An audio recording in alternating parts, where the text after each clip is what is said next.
যেভাবে এদেশের অত্যাচার করেছে, আমার খুব দুঃখ লাগে কালকে যখন শুনি স্বৈরাচারের দোসররা এখনো ষড়যন্ত্র অব্যাহত রেখেছে।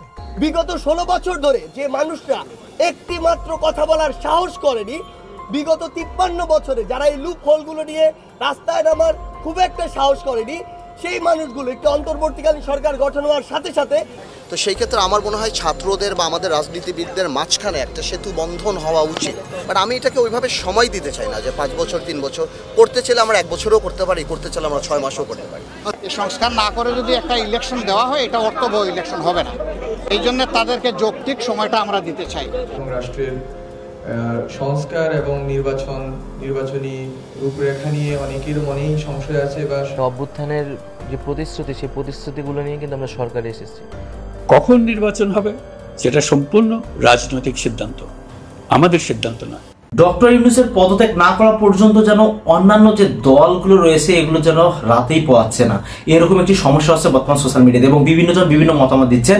এদিকে বিএনপি একদম চাপের মুখে ফেলানোর চেষ্টা করছেন, শুধুমাত্র কিছু দিন গেলেই হয়তোবা তারা রাজপথে আন্দোলন শুরু করে দেবে তার পদত্যাগের জন্য। যে বন্ধুরা, পাল্টা ক্রমে পাল্টা জবাব সবকিছু থাকছে আজকের ভিডিওটিতে, না টেনে সম্পূর্ণ ভিডিও আপনাদেরকে দেখতে হবে সকল কিছু বোঝার জন্য। এবং এখানে জামাতি ইসলাম সে সুন্দরভাবে, জামাতি ইসলাম আমির সুন্দরভাবে একটা বক্তব্য দিলেন, আর এই বক্তব্যটি কেউ মিস করবেন, এই ভিডিওটি পুরো ভিডিওর মধ্যে থাকবে, তাই না মিস করে পুরোপুরি ভিডিওটি আপনাদেরকে দেখতে হবে। তাহলে আসলে কি তারা এই ডক্টর ইউনূসকে বাধ্য করে আসলে তাকে পদত্যাগ করাবেন? এবং জাতিরা এবং আপনারা যারা অডিয়েন্স আছেন তারা কি বলবেন? তারা হয়তো বা চিন্তা করতেছে আমরা নির্বাচন দিলেই আমরা বিএনপিরা হয়ে যাব। আসলে আমার মনে হয় যে এই ক্ষমতাটা আমরা ফিরআউনের কাছ থেকে এনে নমরুদের কাছে তুলে দেবো, এইরকম একটি ঘটনা হয়তো বা হতে পারে। এবং আপনার অডিয়েন্সরাই ভালো জানেন আপনারা কাকে নির্বাচিত করবেন আগামী প্রজন্মের জন্য। তো এই দেশকে যদি স্বাধীন করার পরেও যদি নমরুদের হাতে এইরকম দেশের দায়িত্ব চলে যায়, তাহলে হয়তো বা আমাদের বাংলাদেশ স্বাধীন করার কোনো অর্থই আসে না। তো অবশ্যই আপনারা চোখ কান বুঝে শুনে সব কিছু দেখে আপনি নির্বাচিত করবেন, আপনার মূল্যবান ভোটটি দিবেন। তো বন্ধুরা, চলুন কি ঘটনা ঘটলো এই ব্যাপার নিয়ে পাল্টা জবাবে জবাব, চলুন আমরা একটু দেখে আসি। জিপি নূরও কিন্তু বলেছেন যে অন্তত 5 বছরের যদি পাওয়া না যায়, সময় পাওয়া না যায়, তাহলে কিন্তু মানে এই 15 বছরের যে জঞ্জাল বা দুর্নীতি এইসব ওভারকাম করা যায় না। দেখুন, আপনি একজন রাজনীতিবিদ হিসেবে কি মনে করেন আসলে একটু বলবেন? না দেখুন, আমি আপনাকে বলছি 5 বছর বা 8 বছর 10 বছর না, প্রশ্নটা হলো কি আপনি যেই পরিবর্তনগুলি আনতে চান সেগুলি সাংবিধানিক পরিবর্তন। এখন এটা কি আপনি অর্ডিন্যান্স করে পরবর্তী সরকার দিয়ে ঠিক করবেন, না পরবর্তী সরকার কাউকে না কাউকে তো আপনার বিশ্বাস করতে হবে। তো সেই ক্ষেত্রে আমার মনে হয় ছাত্রদের বা আমাদের রাজনীতিবিদদের মাঝখানে একটা সেতু বন্ধন হওয়া উচিত, যেখানে তাদেরটা আমাদেরটা সব কিছু দেয়, তাদের ডিমান্ডও ভ্যালিড 100%। প্রবলেমটা হলো এক্সিকিউশনের ওয়েটা কীরকম হবে সেটা নিয়ে আমরা চিন্তা করি। বাট আমার সাথে এখনও ছাত্রদের কথা হয় নাই, সো এই কারণে I am not in a position to comment যে আমি কিভাবে বলবো।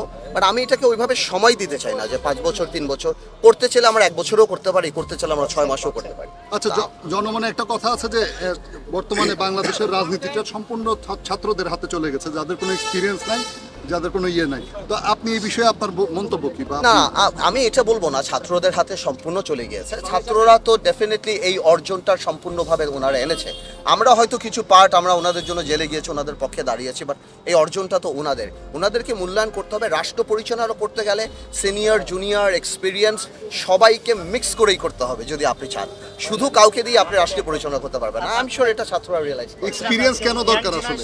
এক্সপিরিয়েন্স কেন দরকার? Nothing is alternate experience. Experience is experience. বিগত 16 বছর ধরে যে মানুষরা একটি মাত্র কথা বলার সাহস করেনি, বিগত 53 বছরে যারা এই লুপ হোলগুলো নিয়ে রাস্তায় নামার খুব একটা সাহস করেনি, সেই মানুষগুলো একটি অন্তর্বর্তীকালীন সরকার গঠন হওয়ার সাথে সাথে চাচ্ছে 16 দিনের মধ্যে সব সমস্যার সমাধান হয়ে যাবে। এবং এই মানুষগুলো তাদের ব্যক্তিগত কিংবা ছোট্ট একটি গোষ্ঠীগত উদ্দেশ্য বাস্তবায়নের জন্য রাজপথে নামছে, সচিবালয় থেকে শুরু করে বিভিন্ন প্রতিষ্ঠান ঘেরাও করছে। আমরা মনে করি তারা যদি এই ধৈর্যটুকু না ধরে যে এত বড় একটা ক্ষতপূর্ণ রাষ্ট্রের সংশোধনের জন্য যে একটি সময় প্রয়োজন, সেই সময়টুকু না দিয়ে তারা যদি তাদের জায়গা থেকে এই ব্লকেটগুলো বিভিন্ন জায়গায় করে, তার মানে তারা রাষ্ট্রের স্থিতিশীল অবস্থা হওয়ার জন্য যে ফ্লোটি দরকার এই ফ্লোতে বাধা দিচ্ছে, এবং তাদের অবশ্যই ভিন্ন কোনো উদ্দেশ্য রয়েছে। এবং এটার রিফর্মটা ওনারা সময় নিয়ে এটা করবেন। অন্তর্বর্তীকালীন সরকার কতদিন এটা থাকবে এটা আমাদের কাছে উনি জিজ্ঞেস করেছেন। এটা নিয়ে অনেকেই মতামত দিয়েছেন বিভিন্ন সময়, কিন্তু মূল কথা যেটা আসছে সেটা হলো যে এই সরকারের এজেন্ডা কি, সেই অনুপাতে সময়। যেই ইয়েটা এসছে সবাই বলেছেন যে মিনিমাম 2 বছর বা 2 বছর একটু কম যাতে এই গভর্নমেন্টের মেয়াদ হয়, বাট বেশিরভাগই এই যৌক্তিক সময় নিয়েও বলতে চান না। তারা বলেছেন যে যে এজেন্ডাটা বা যেই কাজটা ওনারা করবেন সেই কাজটাই আসলে ডিটারমাইন করবে ওনারা কতদিন থাকবেন। বিএনপি নির্বাচনমুখী হলো, জামাত ইসলামী এখনো নির্বাচনমুখী না কেন? বিএনপি 3 মাসের আলটিমেটাম দিয়েছিল, আবার তারা একটা রোডম্যাপ দেওয়ার জন্য দাবি জানিয়েছে। বিএনপির জায়গা থেকে তারা যেটা উত্তম মনে করেছে সেটাই করেছে। আমরা যেটা আমাদের জায়গা থেকে মনে করি সেটা হলো যে 15.5 বছরে অনেক জঞ্জাল সৃষ্টি হয়েছে, সব দিকে সবগুলা সাংবিধানিক প্রতিষ্ঠানকে ধ্বংস করা হয়েছে। রাষ্ট্রের যে বাহিনীগুলা রাষ্ট্রকে সার্ভ করবে, সেনাবাহিনীর কথা আমি বলছি না, এর বাইরে যেগুলো আছে অভ্যন্তরীণ শান্তি শৃঙ্খলার জন্যে, সেসবগুলাকে দলীয়করণ চরমভাবে করা হয়েছে, যার কুফল 15 বছরে এই জাতি ভোগ করেছে। তো এত জঞ্জাল যেগুলো আছে এগুলো ওভারনাইট চেঞ্জ করা, এটা আমরা মনে করি না যে 1 মাস 2 মাসে এটা হয়ে যাবে। তাছাড়া এগুলা না করে দেশকে একটা স্থিতিশীল অবস্থায় না এনে নির্বাচনের পরিবেশ সৃষ্টি না করে যদি নির্বাচন হুট করে দিয়ে দেওয়া হয়, সেই নির্বাচন জাতির জন্য আরেকটা বিপর্যয় তো ডেকে আনতে পারে। আমরা বলছি যে না, এই সময়টা হতে হবে যৌক্তিক। এটা 3 মাসও নয়, এটা 3 বছরও নয়। এর জন্য মিনিমাম যে সময়টুকু লাগে এই সরকারকে সেই সময়টুকু দেওয়া উচিত। আর এই সরকার তো কোনো দলীয় সরকার না যে এর বিরুদ্ধে আমাদেরকে দাবি জানাতে হবে। এখনই দাবি জানানোর মতো কোনো প্রেক্ষাপট তৈরি হয়নি। এটি একটা জনবিপ্লবের মাধ্যমে জনগণের প্রত্যাশিত এবং জনগণের দ্বারা বলতে পারেন যে সিলেক্টেড একটা সরকার। এই সরকারকে আমাদের এখন দায়িত্ব হচ্ছে সঠিক পথে সরকার যাতে আগায়, এই জন্য এই সরকারকে সার্বিক সহায়তা দেওয়া। আর এই সরকার যদি কোনো ভুল করে এই জন্য তাদেরকে পরামর্শ দেওয়া। যদি তারা না শুনে আমরা প্রতিবাদ করবো, অসুবিধা নেই, কিন্তু তাদেরকে যৌক্তিক সময় দেওয়ার পক্ষে। এখন কথা হলো যৌক্তিক সময়টা কতদিন? সেই যৌক্তিক সময়টা আমরা সপ্তাহ মাস বলছি না।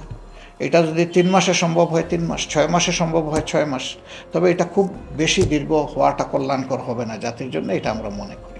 কখন নির্বাচন হবে সেটা সম্পূর্ণ রাজনৈতিক সিদ্ধান্ত, আমাদের সিদ্ধান্ত নয়। একটা বিষয়ে সবাই জানতে আগ্রহী, কখন আমাদের সরকার বিদায় নেবে। এটার জবাব আপনাদের হাতে। কখন আপনারা আমাদেরকে বিদায় দেবেন? আমরা কেউ দেশ শাসনের মানুষ নই। আমাদের নিজ নিজ পেশায় আমরা আনন্দ পাই। দেশের সংকটকালে ছাত্রদের আহ্বানে আমরা এই দায়িত্ব গ্রহণ করেছি। আমরা সমস্ত শক্তি দিয়ে দায়িত্ব পালন করব। আমাদের উপদেষ্টা মণ্ডলীও এই লক্ষ্যে উদ্বুদ্ধ হয়ে সবাই মিলে একটা টিম হিসেবে কাজ করে যাচ্ছি। কখন নির্বাচন হবে সেটা সম্পূর্ণ রাজনৈতিক সিদ্ধান্ত, আমাদের সিদ্ধান্ত নয়। দেশবাসীকে ঠিক করতে হবে আপনারা কখন আমাদেরকে ছেড়ে দেবেন। আমরা ছাত্রদের আহ্বানে এসেছি, তারা আমাদের প্রাথমিক নিয়োগকর্তা। দেশের আপামর জনসাধারণ আমাদের নিয়োগ সমর্থন করেছে।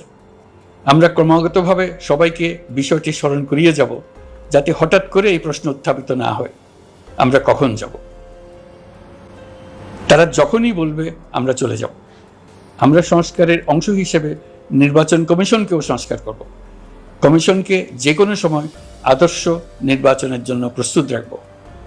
আমরা বিভিন্ন সংস্কারের কাজ শুরু করেছি। অন্তর্বর্তীকালীন সরকার এই বাংলাদেশটাকে গোছাতে, এই ভাঙ্গা বাংলাদেশটাকে গোছাতে মিনিমাম 3টা বছর সময় লাগবে, নয়তো এই বাংলাদেশ সুন্দর একটি রূপরেখা ধারণ করবে না। এবং এর মাঝে যদি তারা আন্দোলনের গভীরতা তুলে যদি সরকারকে পদত্যাগ করান, তাহলে হয়তোবা আমাদের বাংলাদেশটা, সোনার বাংলাদেশ আর কখনো কোনোভাবেই গঠিত হবে না। কেননা ক্ষুধার্ত মানুষের সামনে খাবার দিলে সে অল্প একটু খাবে না, পুরো খাবারটা সাবার করে আরো একটু খাবার চাবে।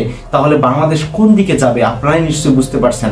তো অবশ্যই এই বাংলাদেশের মধ্যে যাকে আপনি নির্বাচিত করবেন এবং এই সরকারকে, অন্তর্বর্তীকালীন সরকার যারা রয়েছে বাংলাদেশের দায়িত্ব নিয়েছে, তাদেরকে ঠিকঠাক সময় দিতে হবে, তারা যেন বাংলাদেশকে পূর্ণভাবে গঠন করতে পারে এবং সুন্দর একটি বাংলাদেশের দ্বার প্রান্তে নিয়ে গিয়ে তারপর যেন নির্বাচন দেন।